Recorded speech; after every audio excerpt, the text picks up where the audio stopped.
Do you ever find yourself in the kitchen, standing there thinking, I just need something sweet immediately? Have a craving? If you do, this video is for you. So welcome to Secrets from the Therapy Room with myself, Jill Nicholson, and with Sarah. Hello, Sarah. Hello, Jill. It's good to be here with you, talking all things cravings. Often they can be so tricky, can't they?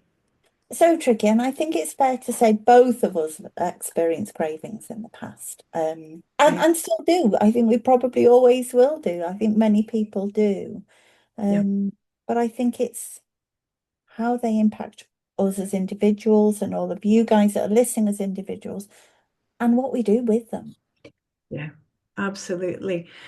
Because I think it can feel so overpowering. And I remember that place myself, which is almost everyone get out of my way. I am going to have this. And if I couldn't, or there was other people around, I'd find a secret way Mm. to meet that craving that people wouldn't see, but it can feel as if it takes you over. And I think I see with clients that often we can feel like I have no power over this. A craving has come, it's just knocked me over. Um, how do you help a client that is in that place of like it's too overpowering, Sarah? Yeah. Oh, and I think it will vary slightly depending on who I'm working with and what they want. I think it's meeting everybody as an individual, but I think it's starting with understanding the craving. What's it trying to tell us? What's that craving there for? Is it a psychological craving for food? Is it a physiological craving? Is somebody really basically just very hungry? And their body's saying they need some very fast energy, which is usually high sugar, high fat foods. So, it's about checking that out, checking out what's happening with their relationship with food, but also thinking about psychologically, is it is it the food that they're craving, or is it something else? And Jill, you and I know that there are many emotions that we meet with food often. Yeah. Yeah, absolutely. I think it's so important that distinguishing between is it a physiological need? So either we need something, have we left it too long since we've eaten? But also if we're eating, for example, a lot of sugar, our body gets used to it and it craves it and it'll be sending out those signals to us. But in another way, is it an emotional or a psychological response? Because I know for myself, food was really an anesthetic for me. It numbed me. Yeah. And that meant if I had a difficult emotion, say I was angry at somebody, of course, did in my young days, did not show it. Um, that feeling of anger to someone else would be deactivated um, by hunger. So I would immediately be like, oh, I'm starving, I'm really hungry, as if the wiring got all mixed up. So the negative feelings would immediately go to, oh, I'm hungry. Yeah, I need something to eat, even if I just had dinner. Yeah. Yeah. And I think for me, likewise, that food was about pleasure. It was about finding a nice feeling. Mhm. When feelings were difficult, it was about saying, well, this will feel nice. Yeah. But I think it's with anything, we've got to think about the workability. If we think about anything that we use to get through a difficult situation, is it workable? Can it be done in the long term without harm to ourselves? Mm. And I think, an odd bar of chocolate, yes. But if we find ourselves reaching probably more than an odd bar of chocolate in my case, but that's okay. But I think if we find ourselves constantly reaching for food when it's not food that we actually need to resolve the difficulty, then there's a risk of long-term harm to ourselves. And I think neither of us is saying, Jill, you can't eat this or you can't eat that. And if somebody is okay meeting their needs with food, we're not here to say don't. I think Yeah. we're here to offer support and ideas for people who are struggling with having that as their only way of meeting their needs. Yeah, yeah, and that's a really kind of important one. I think it's when it becomes problematic for somebody. Yeah. Yeah, that's where some of the tips and tools that we're going to discuss Mm. will come in. One of the things that I think is a challenge because we're always truthful. We're not going to be, oh, you do it like this is easy. This is difficult Well, stuff. we're human, aren't we? We're all human, and it's a struggle. It is. And I think it's that tolerating the discomfort, that building. I want it. I want it now. I need it. Being able to ride out that craving, um, it is really crucial. But it feels awful. It does. And I think as humans, from a very young age, we're taught to do something with awful feelings. We're Mhm. taught to get rid of them in some way. And so, what do? We eat. And they're uncomfortable, of course. But I think it is about, as you say, being with those feelings and allowing them to be there, because pushing them away is probably not going to work. If we just try and ignore them, Yeah, going to be there in front of us because they want to tell us something. yeah, So I think it's about letting them be there, but finding a way that they don't have to be in control of us. So let those cravings be there, let those feelings be there, and acknowledge them. I see you, I hear you, I feel you. yeah. And what is right for me, what feels, the best for me right now Mhm. is to do A, B, and C. And it may be that we try and do that, and those cravings bring us back, and we try and do it again, and they bring us back. Yeah. But it's just playing around with knowing that whilst those cravings can feel incredibly powerful, Mhm. they don't have to control us. Yeah, yeah, absolutely. And I think when you ride it out, when you manage to stay with that craving without taking the action of eating that thing, it can feel like a wave, and you how a wave comes up and it gets a peak, and it's like, oh, I can't, I need this. Or you might start, I used to feel belligerent like like kind of teenager, like I want this, who's telling me I can't have it? I mean, it was me who was saying I don't want to do that anymore.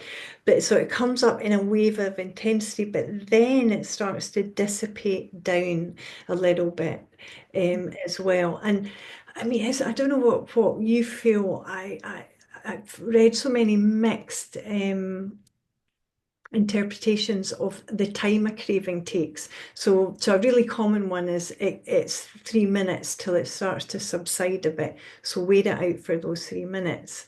Other people I've read in research are saying, well, it's probably 20 minutes. Yeah. Yeah. And I think it varies, and I think it probably will vary according to each person, according to each situation. Mhm. But what we do always know is it will subside at some point. Yeah. But I think what we teach ourselves Mhm. innocently is when that reaches its peak, that craving reaches its peak, and we think it's intolerable, we meet the needs of the craving. And we teach our mind that that's the way to get rid of the craving. As soon as we've had food and the craving dies down, our Yeah. mind, that's what we need to do to get rid of the craving. So Yeah. eat every time we have a craving. So we're innocently wiring our brains to believe that the way to get rid of a craving is to eat. Yeah, absolutely. And I think so often food can have a soothing and a regulating effect on people. So if they're very anxious or that's like it's a way to regulate. So it can feel like we really, really need it. And that's where I think in this work it's finding other ways to deal with emotions, other ways to self-regulate. With clients, I'll often do tapping. So we're working with the nervous system. Yeah, in that. But yeah, I know when I managed the first time to ride out a craving, and I still remember it because I didn't think it was possible. early 20s, and it was like I'm just faulty and weak and I'm just always going to eat this way and so on. And I'd sat with it and I sat with it and I felt belligerent. And I'm not a sweary person. Oh my goodness, in my head, I was like, I was so fed up. I was so angry. And then the feeling kind of burst a bit and went, and I remember sitting on my own in my house and I was a bit like, oh. And then I was a bit like, there's no one there, but it was a bit like, check me out. Check me out. I managed to ride this out. Did I manage every time after that? No, but I'd interrupted the pattern by managing it once. It didn't kill me. And I wasn't climbing the walls and it had subsided. And I started to feel a sense of regained power over food, not food having power over me. Yeah. And so when you're working with people in your practice, Jill, what are there any things that you would suggest helps with that? Because I think it's fair to say we don't want people to be white knuckling it through a craving. That's not kind or compassionate either, is it? So what Yeah. kind of things would you suggest? Sure. So some tools that make it is going to be uncomfortable, but yeah, we don't want it to feel like white knuckling it. But it is the only way to get to the other side of a craving is through it. So one of the tools that I use with clients is that I ask them to set the timer on their phone for a minute to start with. And if they still want that thing at the end of a minute, have it. But we're just starting to interrupt a pattern. And then the next week, ask them to set it for 2 minutes. And if they still want that thing at the end of 2 minutes, have it and enjoy it, savor it. And then we go on each week adding to that time. And what then happens, it accumulates over time and actually to the cravings past and it gets to, all right, I've done 7 minutes or whatever it might be for somebody. I don't really want it as much anymore. So that's a way, it's almost a retraining. And as you were saying, that kind of wiring, and it's interrupting the pattern. And I think it's recognizing, as you say, that a craving is like any other feeling, any other emotion. Mhm. And we talk often, don't we, about counting to 10 if you're angry. Don't speak, count to 10 and then see. Because what we're doing is giving some space. And when we have some space, we have the opportunity to kind of see what's happening rather than be down that rabbit hole with it. Yeah, And yeah. then, I know that sometimes I can be really angry about something. Mhm. And if I respond in that moment, my anger comes out and, it's not helpful.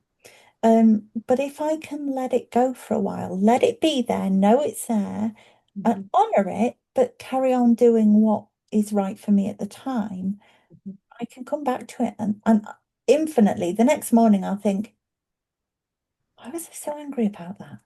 And I think, we see that with anger and with anxiety but Mhm. cravings somehow, because there's a physical element, somehow feel a bit different, don't they? And yet they're not really. No, they're not because it can be interchanged, with the physical. And that's where, in some ways, the interrupt is important about just taking a bit longer before having that thing, using the timer on your phone. So we're retraining the physical part, but also as someone is waiting and the craving hits its height, you will probably feel the intensity of the emotions of what you're feeling. And that might be, I'm so angry, but it's not safe to be angry, or I'm so anxious, I might feel like I'm going to pop, and then it dissipates.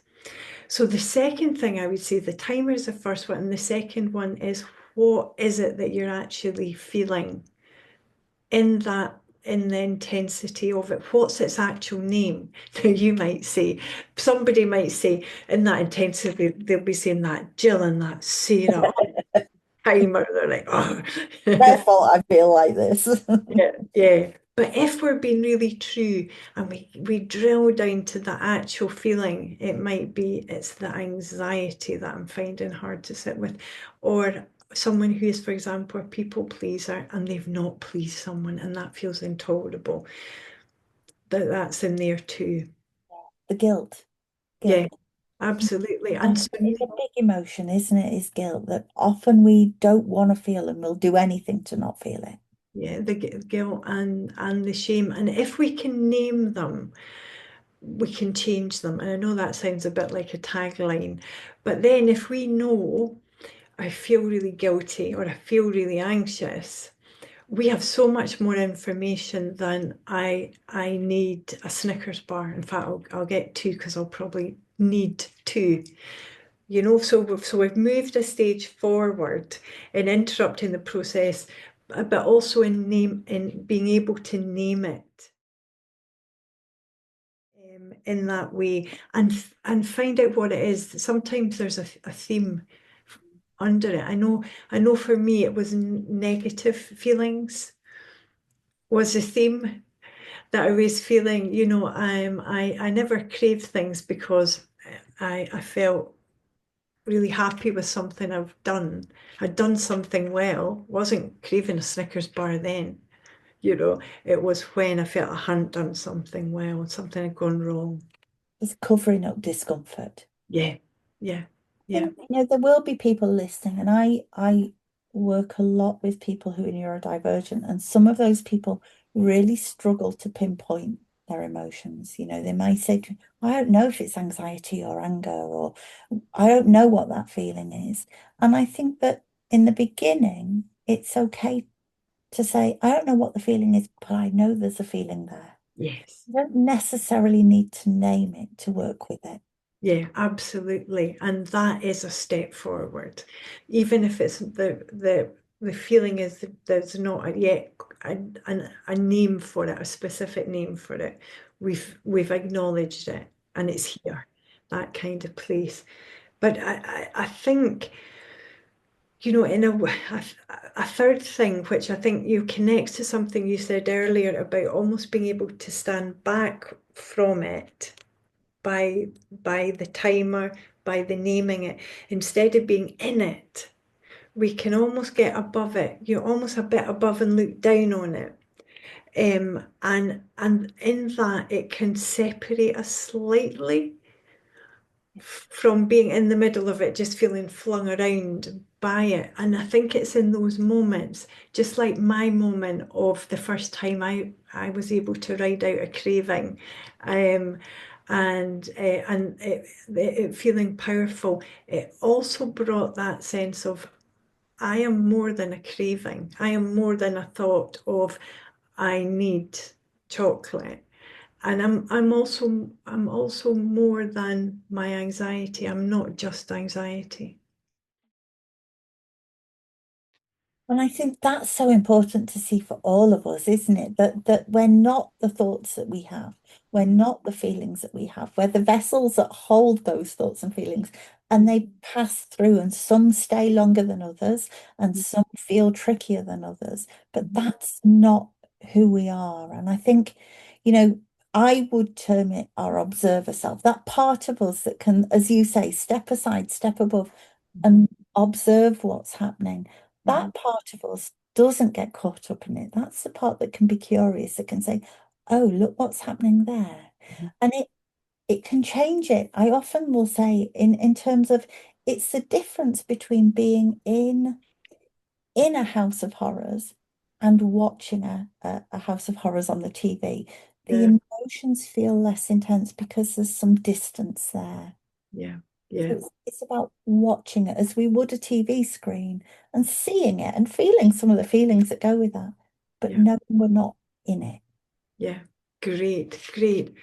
So are we saying some of what we ourselves have used and use with clients, that the first thing is about a timer, just extending that time of being able to tolerate a craving a bit longer, extending it by a minute every week. So we're starting to pattern interrupt to the point that the craving's actually gone by the time the timer goes. And it's like, it's okay. Yeah. And then we've talked about naming it, bringing it into the light. It starts with, I need a Snicker bar, but when we drill down, when we're in that riding out a craving, what am I actually feeling? And it may be anxious, or as you said, someone may not have a name for it yet, and that's okay. It's like I have a strong feeling, and it feels heavy, and I don't like it. That in itself, Curious yeah, about it. it's good. And so that sense of noticing it, giving it a place. And then the third thing that we said was, and I like the way you put it about being like the observer self, to be able to come out of it a bit. We're not just a craving, we're not just our thoughts, we're not just our drives, and being able to look on it with, as you say, a little bit of distance or a little bit of a buffer. Yeah. To, Yeah. yeah, I think through all of those three phases, what we weave through it is kindness and compassion. Because some yeah, days the cravings will get us and we'll go, we will get that bar of Snickers. And it's about being kind to ourselves on those days and recognizing we're yeah. human through it all. Yeah, yeah, absolutely. And an acceptance of that. I think working with cravings, working with emotional eating, it's often not linear. It kind of more goes, oh, that this morning went well. Afternoon didn't. Okay.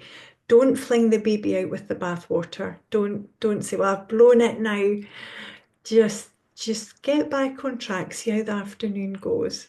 Hmm. Then the next day might start badly, but then the rest of it goes well. And it's being able to know that we're human and that is still progress because you're learning how to do something differently that you've probably done for a very, very long time. Absolutely. And that progress is, I was going to say rarely, but never linear. It's messy and it's here, there, and everywhere. Yeah, And it's still progress, Jill, right? absolutely. Oh, thank you so much, Sarah. Is there anything else you would like to say as we end? No, I think it's just to give people that kind of confidence to give it a go. Give it Mm, a go. yeah, If you try it and it feels difficult, well, that's okay. I think it is for everybody. yeah, It's not about getting it right. It's not about doing things perfectly. It's about giving it a go, just seeing how it works for you uh, and take it from there. We're not looking at anything other than us all being human and doing the best we can. yeah. Oh, but do you know, I can't add anything to that. That is the most wonderful ending phrase. We're all human and we're doing the best we can. Yep, yep. Okay. Join us again for more conversations because we'll be back, Jill, right? We'll be back. Bye Bye bye bye. for now. Thank you, Jill. See you next time. Bye bye.